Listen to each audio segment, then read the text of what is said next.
Now, for something a little more lighthearted, but equally important, fashion. We all know the thrill and the struggle of finding clothes that make us feel confident and beautiful. We'll chat about our favorite brands, shopping strategies, and the fashion styles that make us feel our best. From online deals to in-person treasure hunts, let's dish on all things wardrobe. Who wants to go first? This is your topic, Taff. It is my topic. You. I want to have more just like, I don't know, personal, casual conversations about fashion or just any topic that isn't like super serious. So yeah, I want to like hear about people's perspectives. For me, I think fashion is like such an indicator of what people care about. Like for me, I've gone on like a crusade recently where like I feel so frustrated with clothes getting like stained or like damaged in the wash. And so I feel like I've just like bought so many expensive pieces and then like messed them up. And I feel like it's like so important that things are like utilitarian for me and functional. And at the same time, like I want them to be beautiful. And that's like a huge tension. But like, yeah, I don't know. I would love to hear people's perspectives and ideas, things that they've bought recently, fashion that they've seen in the world, and that they're like, oh, this is cool. Yeah, anything. I think like one of the things I do is I think like body conscious stuff tends to look good on me. There's a brand called Wolford I really, really like. Everything there is super expensive. Like it's a top and it'll be a $200 top, or a jacket that'll be $800. But it's really, really well made and will last you like years and years and years and years. So that tends to be my thing. But I also really, really love like going and taking a Saturday and like going and finding like a really nice, like, I got a skirt over at Kate Spade the other day that's like this wool, it's kind of a mini skirt you can wear with tights. It's this wool checker pattern on it, but it's just gorgeous. It looks 10 out of 10 stylish. I don't know. I think the other thing is sometimes like, if you're not really fashionable, my friend Christina taught me this. You can literally just go to Nordstrom and fork over your credit card and be like, I don't understand this stuff. Can you help me get started? And they will sit there and spend an entire Saturday with you, like helping you like figure out what is a good, like, you know, what looks good on you. So that's kind of my approach. I had no idea they did that. Oh, yeah. It's great. That's great. I know. I want to go use that. The Nordstrom app, can I just say, is also super, super good. Like it shows you like, it's not just like the picture on a model. They will actually have someone like hold it up so you can kind of figure out the cut of it, if it's going to look good on you, if that makes sense. Do you guys ever get like stressed about where you shop? Because I definitely get this. Where like, I'm like, is this a good store? It's like very hard for me to know. And I feel like fashion is like so ruled by all of these like little, these little like biases and judgments that I'm like sort of not privy to. And how so? Okay, so here's an example. There's this like trend on TikTok that got really big a while back. And I think it was called like quiet luxury. But basically, there's like a reaction and, you know, reaction to the reaction that's like constantly happening in the fashion world. And I think that what we saw was like a lot of people, especially during like COVID times, they got like the stimulus check and they're like, all right, I got a little money. I can like spend it on something. And people were like getting these items that were like luxury brands. And they were like sort of ostentatious and they had big like logos and stuff. And a lot of people had that experience and then also had the very, you know, simultaneous experience, which is like, oh, wait, this is like no longer, or this is not a status symbol in the way that I thought it was.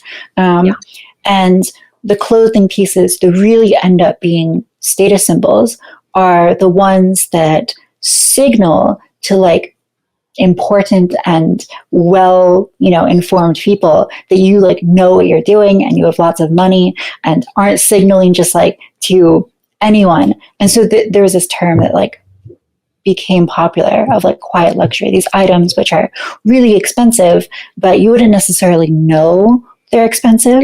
And so that is like the perfect indicator. Do you mean like a Coach bag or like some like imagine like a Gucci Loro boots or Piana, something? like unbranded, just like cable knit sweater that like someone who knows fashion can take like one look at like the stitching or the seam and they can like recognize it and be like, oh, that's that. Or they can see like, a tiny like faint symbol like just below the collar and be like, that's that. It's not the kind of thing that most people would recognize, but people who are in the know that you just forked over like a ton of money for that and it's going to last you forever. And that was like a great, fashion move. And so I think that I and a lot of other people, when they get into fashion, they sort of realize that like quality is elusive and you can pay lots of money to get something that's sort of crappy, but just shows you've paid a lot of money. Or you can pay like a lot of money for something that's really quality and that's much harder to do.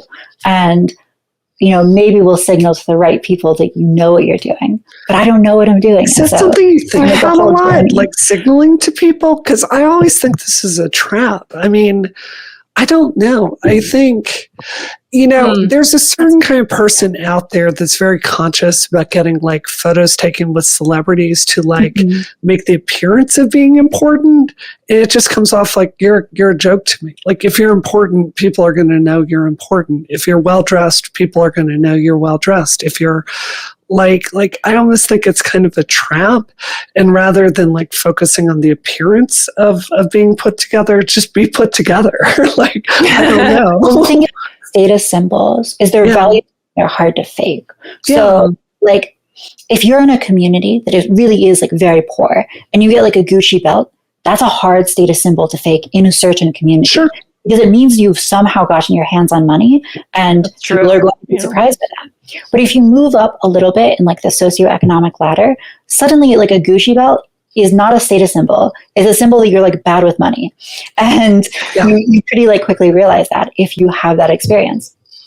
What I think happens with like some status symbols is, especially in fashion, they're valuable because you can't just like go and replicate them. Like if you have a piece that like you can only get at like a trunk show in Milan, that indicates that like you actually know people and like you've been invited to something, and that's a status symbol. And so that's one thing. The other thing is that you can indicate that you just have like good artistic taste, right? So like that's, I think for me, I have lots of clothing pieces. This maybe costs like $15 or something. Like I got it on Amazon. I have lots of clothes off Amazon, but I get them because I have a very specific aesthetic that I'm trying to create. And I think that when people see that I've like put all of these pieces together and that I have a really coherent fashion identity, that's a signal that is, it's not about the cost of the pieces. It's about like taste. And so it's not at all about like price necessarily. It's so many other things. And I do think that like you are, at the end of the day, what fashion is about is expressing yourself. Yes. And I think it's about expressing like your best qualities.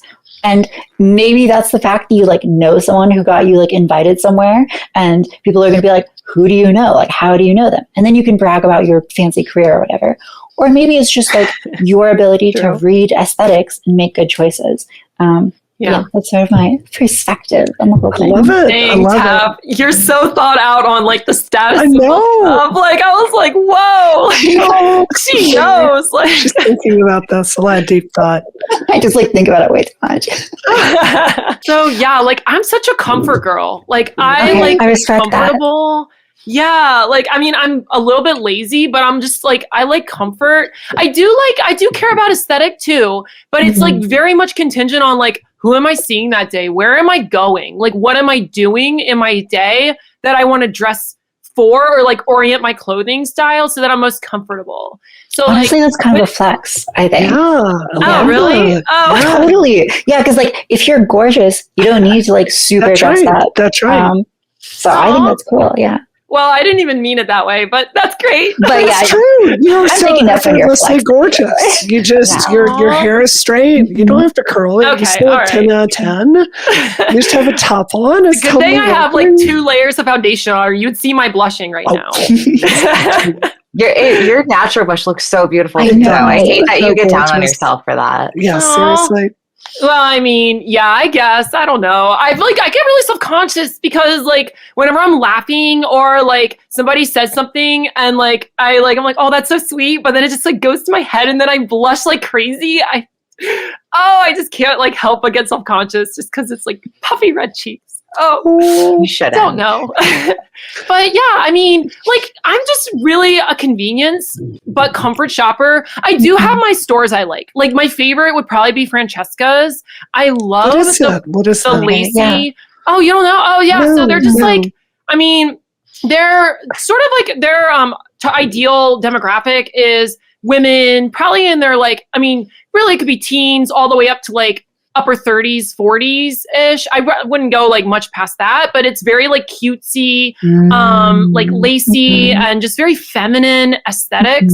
And I've like always like when I find a piece that works for me there, I have to buy it. Like there's just no You should way look to into pull me Lace away. Made. It's like sort of like that, where it's like very Oh. cute, feminine, like pretty, but like okay.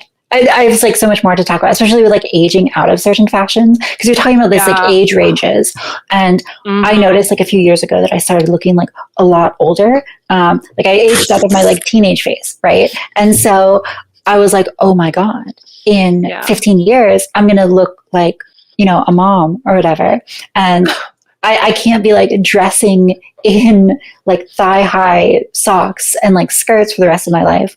I have to actually like put together a cohesive aesthetic that's going to last. So yeah, that definitely like is in the back of my mind. Right. Yeah. No, that's like extremely true. And like, I mean, honestly, most of my clothes, like, I guess this is kind of like a bad habit from COVID. I don't know. Maybe it's bad, maybe it's not. But like, I used to get really shy about like going out and not really knowing like how to pick what worked for my body type. Yes. Yeah. And so like, I mean, this is where having my partner really came in handy and clutch, because I could get her opinion and be like, what do you think about this? What do you think about this dress? Like, but I found like patterns of what worked for my body type, which like originally, well, this was before I had boobs. So I had to be more like choosy. Strategic, yeah. Yeah. And it was like halter neck dresses, because I'm taller and it like just accented the collarbone and the cheeks, and it just really makes it stand out and it pops, and it's like, and it draws attention away from those like less flattering areas in the mid region. And so like I found that out, but then like after I got my boob job and I was like, okay, I got some assets now. I got the girls. I can work with this. And I was like, low cut A-line. It rocks. Like it looks, it slays. Like so that's my go-to now. And like, I think y'all saw, like, that was like my PFP. It was so gorgeous. Yeah. Yes. I just, I'm like glowing in it. I love the low cut stuff now. And that's like one of my favorite things about like going through this process of transition is like each stage, it's like, there's something I can look forward to and be happy with. And then like, now that I've gone through that last stage of the breast augmentation, I'm like, yeah, I'm so happy. Like I can wear anything and I like feel so beautiful and I just love it. Lovely. Yeah. But my go-to is sweats and like oh god, what's hoodies. Like literally sweats and hoodies. I dress like Billie Eilish all the time at home. Oh my god. Yeah. So something I'm super jealous about with you, Sky, and you, Taff, is both of y'all can pull off like that lace, like very feminine look. And for me, like when I look at, I've tried that stuff, it just doesn't look good. I have to look like very structured, like color blocks look really good on me, like classic, like fashion, especially if it's fitted. That looks good on me, but just for whatever reason, I don't know if it's my personality or that manager energy that you were talking about, Tal. Like, it's just, I don't know. It doesn't work on me and it never has. I think like your personality reflects what fashion works for you. Definitely. Totally. I think there's like sharp personalities and like sharp fashions. Yes. And then there's like soft personalities and soft fashions. And I've like alternated between both, but I definitely think there's so much power in like a sharp, like slick black dress and like straight hair. And I feel like you like lean into that, Brianna, and you like do really well. But it's like, okay, I don't know if you've also experienced this, but like sometimes I would prefer to dress like even more like feminine and like sort of like lacy and like girlish, but I'm like, I don't know, that like totally fits my body. So I've had to like negotiate with myself where I wear like feminine, you know, sort of like I really lean into like the pretty, I think, aesthetic. Like I've got these like, you know, I've got these like butterfly earrings. I love your earrings. Thank you. They're pretty. They're so pretty. And this is like, in my mind, I sort of think that I've got this style that I sometimes lean into, which is like pretty and slightly quirky, like elementary school teacher, where I'll wear like fruit earrings or like sort of like patterned dresses, because I just think that they're like pretty, undeniably feminine, but also not like, you know, they're not like Lolita or something. Right. And so, you're striking that balance. Exactly. Like they work for like, if you're like a tall woman who like sort of looks a little bit older than she actually is, perfect. Kelly, what do you think? How do you make your choices? It's just like, I don't know, for me, I don't really feel like I think about it as much as you guys do. Like first of all, I'm like cheap as shit. Like you're like, I get my shit on Amazon. I'm like, girl, I look at the prices on Amazon and I'm like, fuck, I am not paying like $25 for a pair of leggings. It's the same thing though on like cheap things. Amazon just gets it to you faster, but it's literally the same thing. So. Yeah. I don't know. I'm a notorious Shin shopper. I think I got in the habit of it when I started my OF, just because it was really cheap clothing. So I was like, the cheaper I can get, the more profit I'll make. And then my entire closet just turned into Shin stuff. I literally have bags of clothes in the attic on the side of me that are like old stuff from Shin that I just will never touch again. But I can't throw it out though for some reason. It like for some reason throwing it away just like gives me anxiety.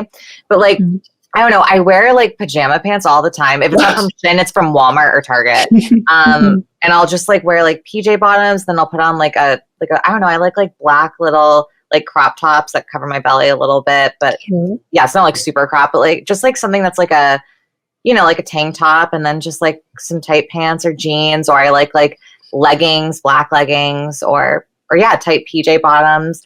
I don't know. And I like sweatshirts. Like I like oversized sweatshirts or like things like this that fall off the side of my shoulder and like kind of like make it so that I have really long arms. Like I like it when my hands are covered, like Ariana Grande style. Yeah, it's cute. Yeah, I went through like a really weird phase in like freshman year of college, like during like the Thank You Next Sweetener era, where Ariana Grande was doing like thigh high boots and then like oversized hoodies with like really short shorts on, so it looked like you were pantsless. That was like the one time like I was like, oh, I am gonna mimic this style because I want to feel like Ariana Grande. So I bought like 3 different pairs of thigh high boots in like different colors and like a ton of different oversized hoodies. And I mimicked that for like a year because like I was so obsessed with her in that era. But other than that, it's literally just like anything oversized, like on top of me, and then like tight bottoms, or if in the summer, like short shorts. But it's always cheap as shit. Always cheap as shit for me. Well, okay, I was going to ask about tucking, but of course that's like not a problem for you because that was a nightmare. Yeah, okay. This was an aspect. You're talking about like leggings. Oh, so bad. Yeah, and I've had cis women be like, "Why don't you just wear leggings?" And I'm like, girl, like it's painful. Can we finally have this conversation? I've never had this conversation with anyone. This is the worst part of transition before you get vaginoplasty. It's awful. I always thought it was just me because everyone always acts like it's not painful for them, and I was like, why am I the only one it's painful for? Like if it slips out a little and you're like crushing it.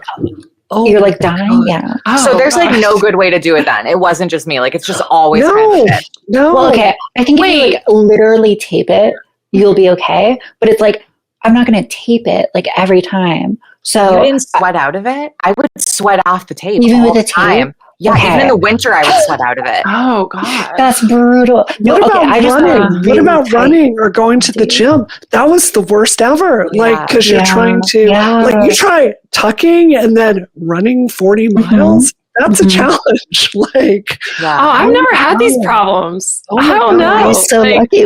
I don't have like I can just. Okay, what's your strategy? I don't have anything. I just like. I mean, maybe I'm just like lucky, but like, I mean, I got my thongs. I got everything I need, and I just snatch it up, and I'm good. Like, I don't have any problems. But I will say, when it comes to swimming, snatch it up. There's so many invasive questions I want to ask you. I know. I need details. How big is it? What are we working? Why am I being put on the spot for this? I was not anticipating this. No, I didn't know it was such a problem. I didn't know people had so much pain with this. Like, I thought it was just like you compress and it's fine. Like, I mean, I don't have a problem. Yeah, I even like bikinis, it's like not an issue for you, and like a swimsuit. So that was what I was saying is the one thing that is tough is like, I mean, I've thought about doing the medical tape thing. I've tried it. It is fine until you have to pee and then you have to do everything again. So it's like not conducive for me. So I actually bought these shorts that like, I mean, I'm good with these swim shorts and like they're black and they just like hide the detail and you can't tell. Like, I mean, I've worn these all the time and it's like, it absolves me of the stress of tucking. And at the same time, nothing's really noticeable unless you have some like creepy pervert who's just like staring laser focused at you. But I mean, cis women wear shorts all the time swimming. Like, it's not like that crazy. And these shorts, like, they block all the, they have like a layer on top of them that just like, it's not a skirt, but it's like fabric that just like, again, it hides the detail. And maybe I'm just lucky and I don't have that much to have to hide, but like, I feel like Jeff asked this and I'm going to be rude to get I did, yeah. Do you have a lot of material there to work with, or are we talking micro? Like, what's the situation? Just between us and the whole internet. I'm just slanging it. I know. I'm like, yeah, just for everyone to know about. Like, gosh. No, you like don't have to say it too. What do y'all mean by what's the question here? So when I get vaginoplasty, I walked in and Dr. Bowers like just whipped it out and like no one had touched it in like many, many years. And she goes, "Yep, you got enough material there." And then she just walked off.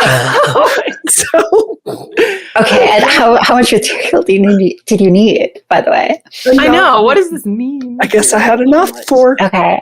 She's going to keep her secrets. My strategy with swimsuits, it was less than average, but enough for her to work.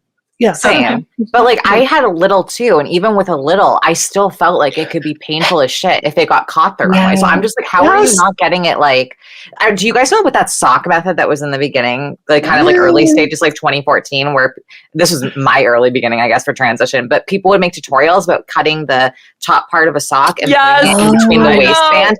Dude, I did that all throughout high school, and the way it would get caught in between, I would be like dying in class. I'm like, I gotta go to the bathroom, or I'm literally gonna pass the fuck out. Oh no.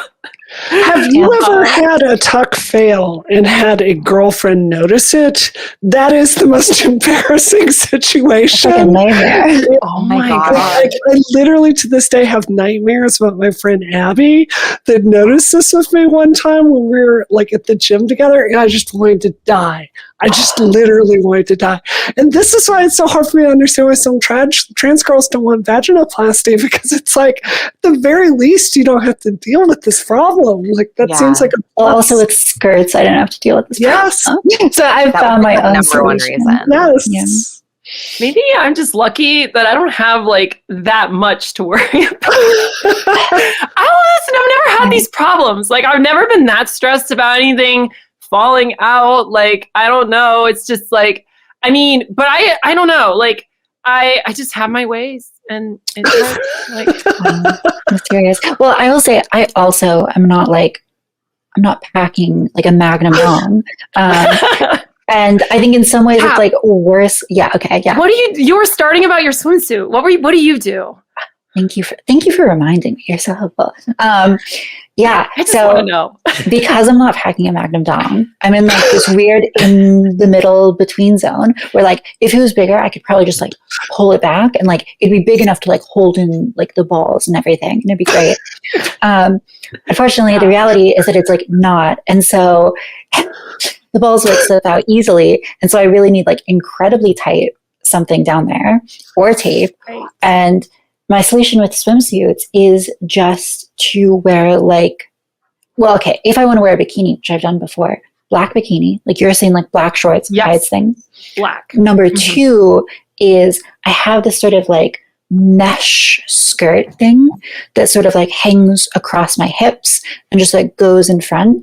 And that plus like the black bikini, it's like, it just hides it so much that like I don't even have to tuck in that scenario. So I've done that a few times. I wouldn't do it in like, you know, the RNC swimming pool, right? But works for like the local, you know, whatever.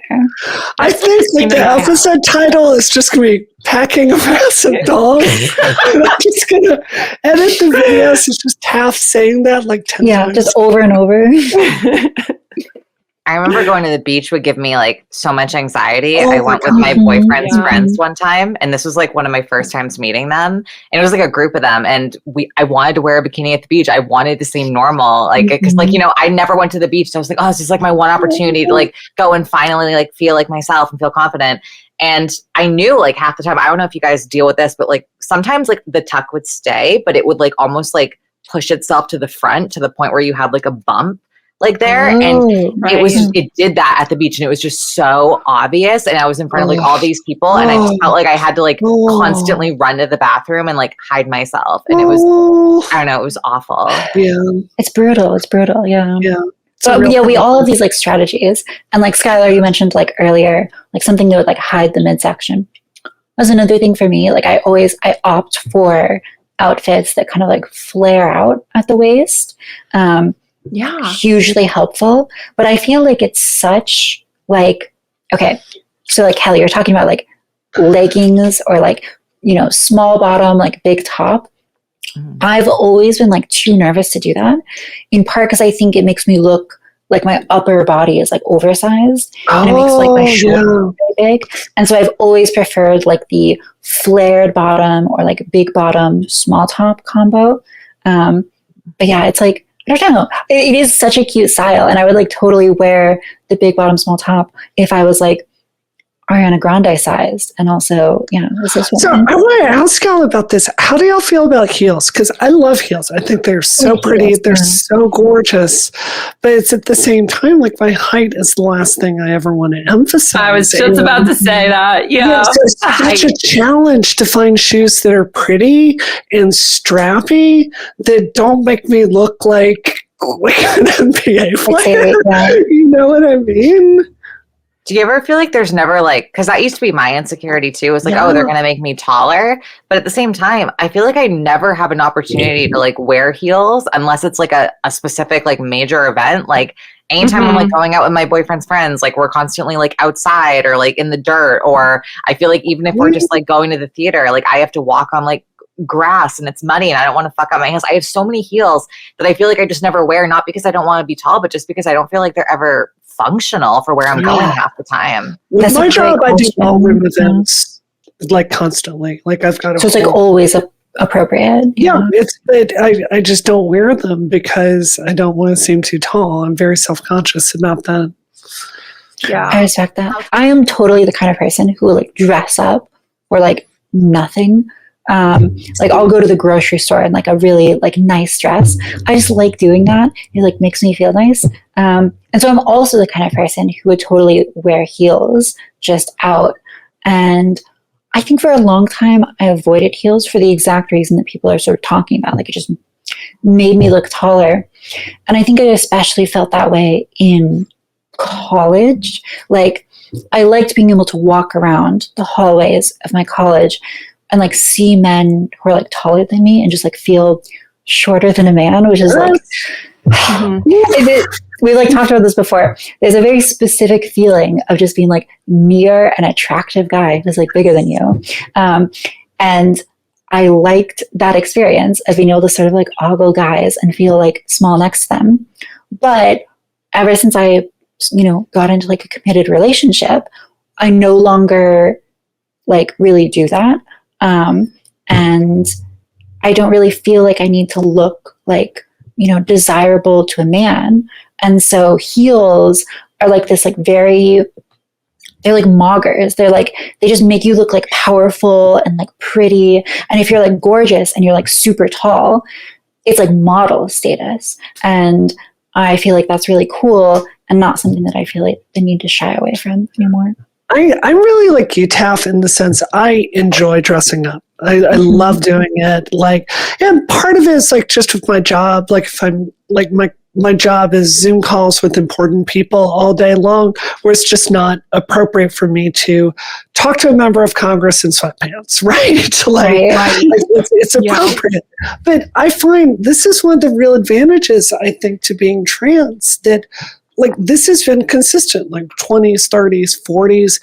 I take so much enjoyment out of femininity and working with what I have. Like, Lauren Southern came over to my house and like taught me how to do like fake eyelashes. And I like always do this every single day.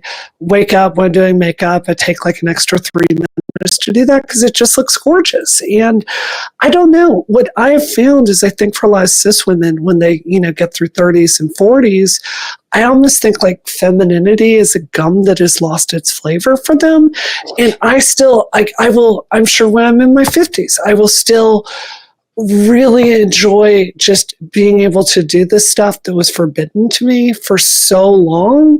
And I really appreciate like the fact that I can look my best. I mean, I take time to work out and watch my diet in a way a lot of cis women don't. And I don't know, I think there's some real beauty in still finding fun in this stuff, like no matter what. Does that make sense to you? That really echoes with me because it's like I say I wear like sweats and hoodies all the time, but that's just when I'm working from home. Sure. If I'm going on a call or I'm going in the office, I am doing exactly what you're doing, Brie. I'm taking advantage that I'm going to be seen and I'm picking out that outfit. I'm picking that dress I really want to wear. And I'm like, and it's cute. It might be like super cute. It might be more formal. If I'm giving a presentation, it's going to be more formal. It just depends on what the day affords. But there's something fun now about doing that. Like when I was a guy back when, it was like, I didn't want to dress up like that. I was like, I have to wear a suit. Yes. Okay, whatever. Like there was no joy in it. It's not authentic. Yeah, exactly. Like we all share that, and it's like now it's so fun. I'm like, I'm gonna pick this dress. I get to pull this one out. It's cold outside now. Yes. Uggs, but I love Uggs. That's the one thing I don't really go with the heels because, well, I am just self-conscious about my height, and it's something I should be better about. But like again, comfort. I balance everything, and I most often do the leggings with the Uggs, and I just love that. I love that feeling. Like it's a cute combo. It's like blankets for your feet. How can you not love it? Okay, so oh no, go ahead, Kelly. Yeah, I'll say my piece later. Well, I was just gonna say I went through a phase in like high school, like when I was in the beginning of my transition, where I feel like I did kind of like try really hard to be overly feminine. Like I would wear like things that were like heels or wedges. I would do like fake eyelashes every day. This was also in 2015, 2016, when like big makeup was in with like Kylie Jenner, Jeffree Star, James Charles, But I think like as I got older, like I've just been wearing less and less makeup and like I guess dressing quote unquote less feminine by wearing just like leggings or sweats with like a small little top, because like and same with like my makeup, like I don't even do mascara anymore. I do like very minimal makeup every day.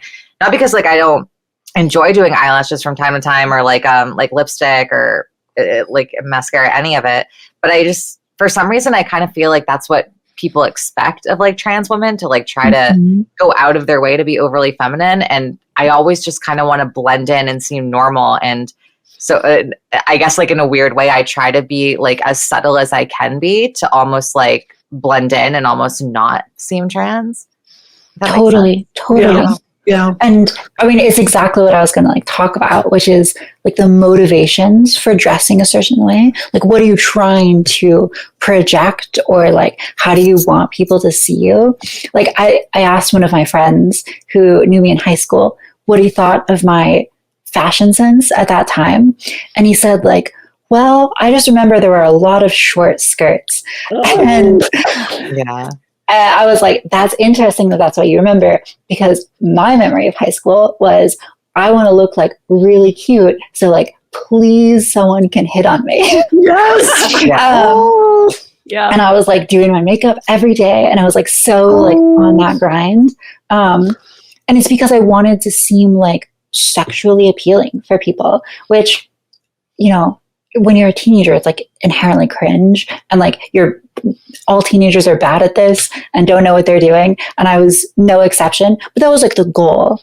And I feel like now that I'm older and I'm not like trying to do that, I like just want to look pretty and like feel comfortable. Yes. And the way I feel most comfortable is when I feel like I'm presenting myself in a way that's like feminine and pretty, and I don't care if people like find me sexually attractive, which is why like I don't mind wearing heels, because if a guy sees me, I think he'll think, oh, she's pretty, but like maybe I wouldn't sleep with her because she's like so tall.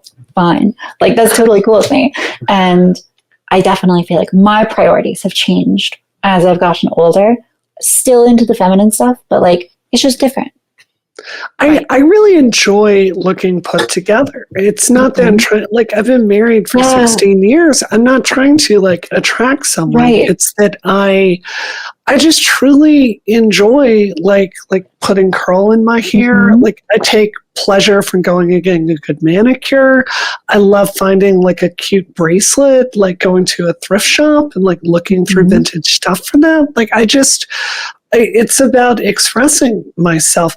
And yeah, this is something I think men don't understand, is these are cues that women pick up on.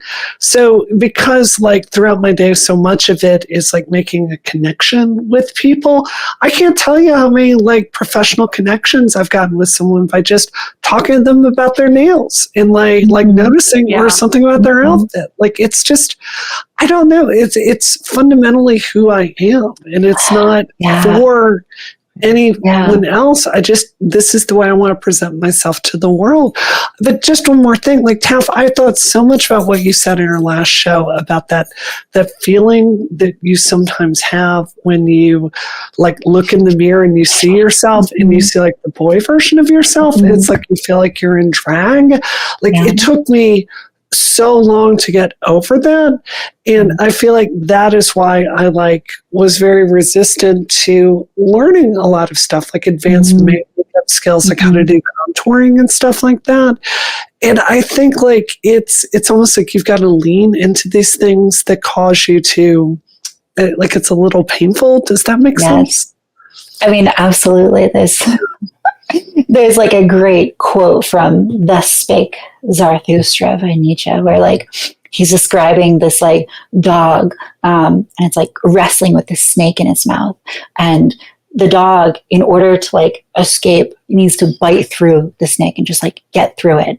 And Nietzsche, he's this famously like sickly philosopher who spent his nights like vomiting up black bile, and like in order to write what he did and be the kind of person that he was, he just had to like get through it, and he had to like embrace that pain. And so many things in life are uncomfortable, but you have to bite through them, and makeup I think is like that sometimes. I think we've discussed fashion, philosophy, everything. 3-hour show, y'all. Holy crap. Yeah. I think we should probably wrap up here. Kelly, are you going to hate us if we wrap up? Not at all. Can we push it to next week? Is that okay? Yeah, for sure. I'm okay with that. Yeah, talking about it next week. Okay. Oh my God. Okay. Yeah, because this has gone on quite a while. It's been awesome. It's such a good combo. All right. So, okay, this has been a blast, y'all. Unpacking all these different topics, going through all these different like pieces of information and just content that we can share with each other. So, all right. Thank you all so much for hanging out with us at Dollcast. It's been a blast unpacking these topics with you. Please make sure to subscribe to our YouTube channel, Dollcast R8N. That's Dollcast-R8N for more content, and follow us on TikTok at Dollcast for your daily dose of insight and laughter. You can also check us out on X at Dollcast Show. That's our handle. And just so you know, we can't do the show without your support. Until next time, stay fabulous and keep spreading the love. Okay, today's show is Bree. Terminated. Today's show is Kelly. Terminated. And Taff. Terminated. That's right. Today's show is Terminated. Thank you for tuning in. Good stuff. Holy guys. crap. It's Wow. just a black hole of time. It's like going out to lunch with girlfriends.